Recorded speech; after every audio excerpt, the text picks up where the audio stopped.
So, Mr. Teddy, tell me a little bit about how you're feeling. Hungry. All day. And anything in particular you're struggling with? Snacks. Let's be real, snacking is life. It's at a point now where my nickname is even snacks. And I feel like up until about 2 years ago, I was always grabbing packaged foods or unhealthy foods, mainly because I was low on time, but also when I'm hungry, your girl has gotta eat. The process that I now go through, guys, is something that I like to call snack prep. So I spend about an hour every week preparing pretty much all my snacks for the week so that when I go to the fridge, I've got something healthy to grab. So first, let's rewind an hour and I'm gonna teach you how to snack prep. Let's go, let's go! Since Alex and I moved to Dubai about a year ago now, we found it a little bit harder to stay healthy, and that's for a number of reasons. It is more of an eating out and an ordering culture here, but on top of that, we've just set up our own business and time is short. I feel like you have a whole day ahead of you and then suddenly the time just goes like that. It's a little Teddy! It's Teddy's twin! Do you want to turn around? Yeah, we're stalking a dog down an alley. Sushi! Hi! Oh, you're coming in. Puppy love over. So the only way that I seem to be able to keep my snacking healthy and on track is by cooking my snack in bulk. Supermarkets, smaller shops are pretty much always online.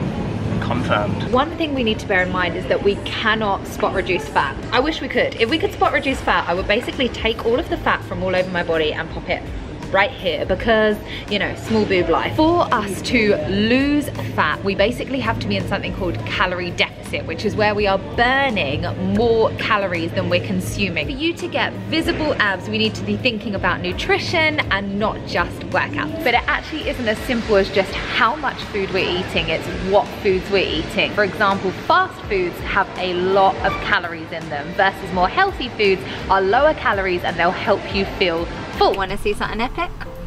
I think you do. Turn it around. That is actually so nice.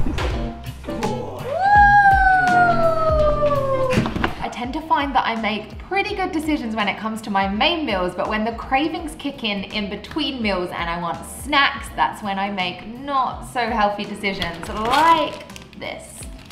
These bad boys are my favorite. To help make this as easy as possible, I'm going to be showing you guys 5 healthy snacks, savory and sweet, that are relatively low cal, but they will help satisfy your cravings, and to be honest, they're just delicious. Hummus, embracing my Mediterranean roots. I was literally brought up with hummus always in the fridge, and it's only recently that I've started making my own hummus, because when you look at the back of a packet and see what's actually been added to it, sometimes it's not the good stuff. So I make this in bulk. I've actually got 2 cans of chickpeas here, which have been washed already, and then we're going to be adding in ½ a cup of tahini, which is really nice and smooth, and this is all going to go into a food processor if you had one. I don't have one, so we're going with a handheld food processor. You know, we like to make things difficult here. Now I'm going to be adding in 1 to 2, entirely up to you, tablespoons of garlic powder. So you can actually use garlic cloves, and it probably is a little bit nicer, but to be honest, I don't have time for that. I'm just cooking everything in bulk, making it as fast and as easy and as delicious as possible. Lemon-wise, it's actually entirely up to you how much you put in. I love really zesty, zingy, citrusy, couldn't think of any other adjectives, foods. So I'm gonna add in ½ of a lemon. This is probably where I should tell you I mean ½ of a lemon juice, not the actual lemon. So that's just gonna be squeezed in. Oh, that was a really good lemon, it had minimal pips. I'm now gonna add in a crack of salt. I do love salt, again, Mediterranean, but I'm trying not to have too much just because of my water retention. So it's literally, I say a crack, that was 4, but this is a lot of servings in here. And this is where it gets a little bit fun. You can add in, to be honest, whatever flavors you want. So I'm gonna add in about a tablespoon of paprika, and I'm gonna make this one quite spicy. So we're gonna go with a little bit of chili sesame oil, and also some chili flakes. And now we're going to just put a little bit of olive oil, ½ a cup of water, 2 tablespoons of extra virgin olive oil. That's going to be blended up. This is going to be transformed. Can we just take a second to look at that? Oh, perfect consistency.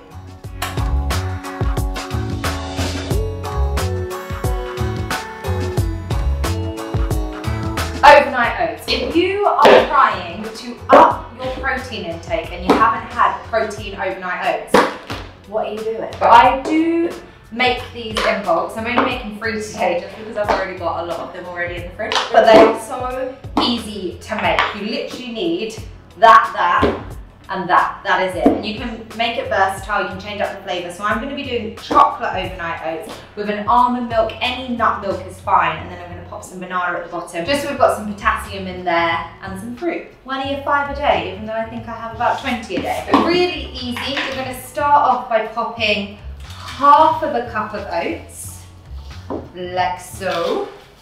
And I do think it's so much easier when you're making a lot of these together. Saves you so much time. And then you're going to top that up with nut milk, so almond milk, until the oats literally rise. See them rising up, and we're done. Next up, you have your chocolate protein powder.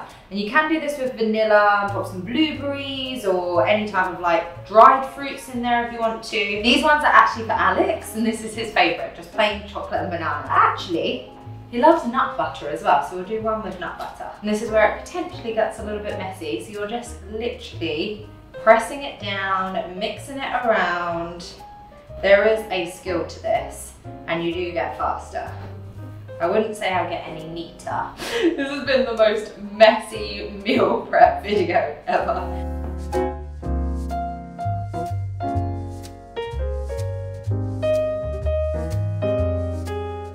My banana and cinnamon vegan bread. All of these recipes are vegan just because I'm currently on a 30-day plant-based eating challenge. Bananas that are super ripe. And you want to have 3 to 4, and I'm just going to mush them up in the bowl. I'm not going to lie, guys, I'm going in with the hands. FYI, bananas are one of the best ways to fight cramps. I don't know if you get cramps, not stomach cramps, but muscle cramps. Half a cup of coconut, melted coconut oil. And then we're going to do half a cup of nut milk. This is almond milk with vanilla. Absolute game changer. Alex hates nut milk normally, but this is pretty much the only nut milk that he actually enjoys. Pure cane sugar, brown sugar, coconut sugar, whatever works for you. I'm actually going 1/4 of a cup of this, and then 1/4 of a cup of agave syrup, rather than honey, obviously, because honey is not vegan. And now we're going to mix. By putting in the agave syrup, we're obviously keeping the calories a bit lower than the sugar.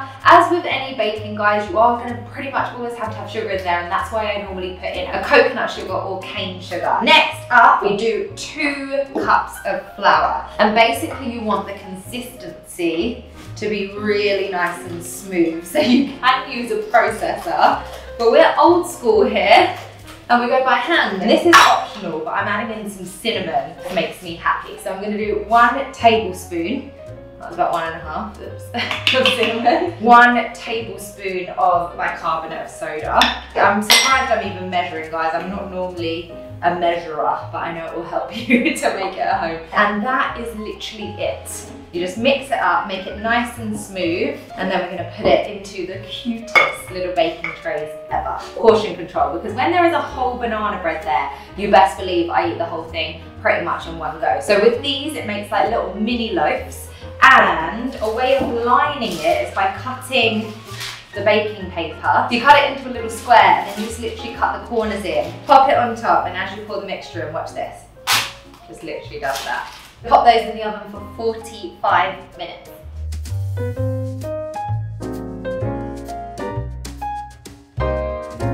Next up is protein flapjacks. It's one of my favorite, like, grab and bite. The beautiful thing about this is you can bake it in so many different ways. You can make it chocolatey with cacao nibs and chocolate flavored protein powder, or you can have it more vanilla-y and fruity.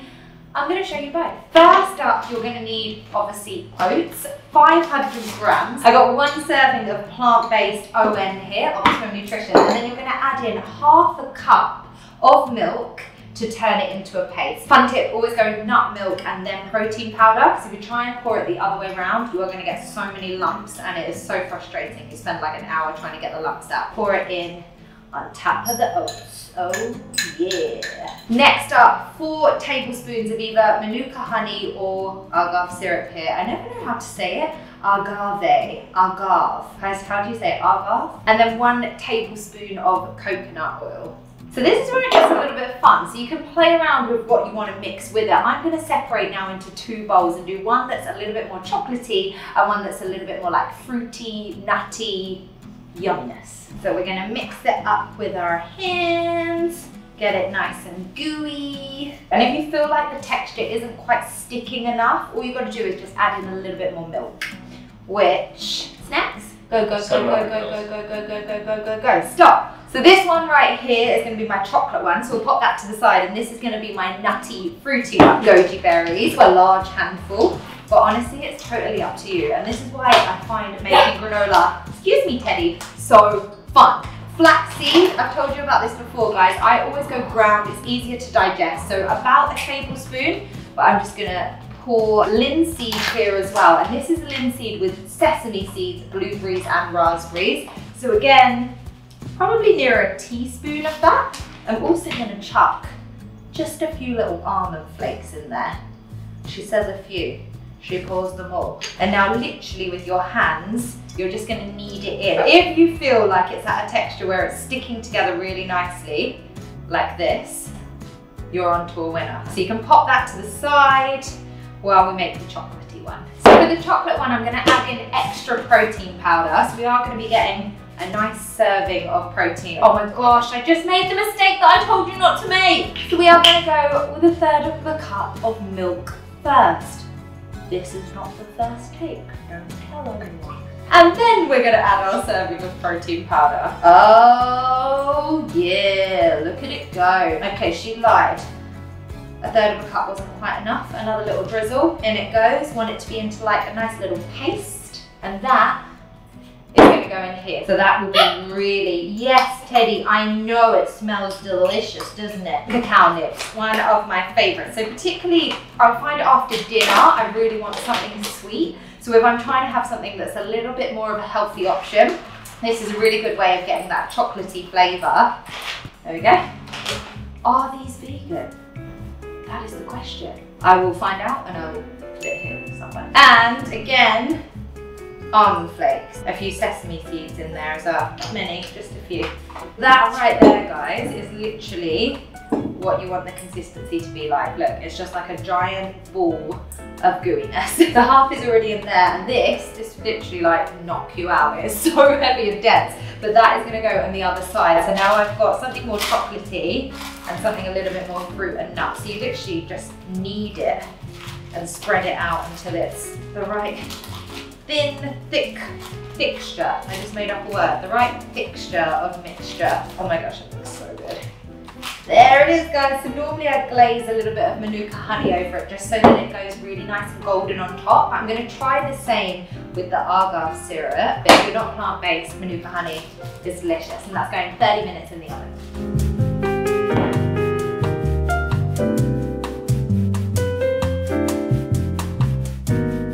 Baked chickpeas. So this is like the most versatile little snack ever. You can put it with guacamole and have it nice and creamy and chunky and then crunchy, or you could do it as a meal in like a curry by adding tinned tomatoes. Tinned tomatoes. But I'm not going to go into that. This is just as a little snack that you can pop in the oven. It literally takes 3 minutes to prepare, in the oven for 15 to 20, and I put it in a massive Tupperware in the fridge for like the next 3 to 4 days and keep snacking on it throughout the week. Right, 1 full onion, and you're just going to dice it up. What are the chances of my eyes going absolutely crazy? Teddy, your mummy needs to grow some onion cutting balls. Cry it out, Lil, cry it out. I just need a tissue. Guys, this is bad. Okay, so that is going to go in a bowl. I've already done the chickpeas, so I've got 4 cans of chickpeas here. I told you I was cooking in bulk, and I've obviously washed them because the water that they're in the can isn't very nice. And then last up, very popular in the health world right now, I'm not going to say I'm jumping on the bandwagon, I actually just love kale. So I'm chopping this up really nice and thick and crunchy. You can't even tear it. All of that is going into the bowl, and now we're going to add our spices and our oil. Olive oil in this dish all the way. When I had my injury, I actually did loads of research about what oils are best from an anti-inflammatory point of view, and everyone says olive oil. I would love to say I normally measure this, but guessing 3 tablespoons. maybe a bit more. Spices wise, you have 3 key spices for this. You can add in some others if you want to. Rough estimations, we'll start off with the cumin. So you're gonna go for 4 tablespoons of cumin, which sounds like a lot. It is a lot, but it's because it is absolutely delicious. And then we're gonna go for 1 tablespoon, so it's gonna be really nice and garlicky, of garlic. You can do less if you want to. Half of a tablespoon, so more like a teaspoon of your garlic, chili, pepper. What I'm going to do, guys, is just use my hands to knead it all in, make sure it's covered over nicely before putting it into the baking tray. That smells like heaven in a tray. Definitely too much for one tray, so we're going to have to spread it out because you want it to be able to cook. So, bad example of how much goes in. You want like thin to medium layer.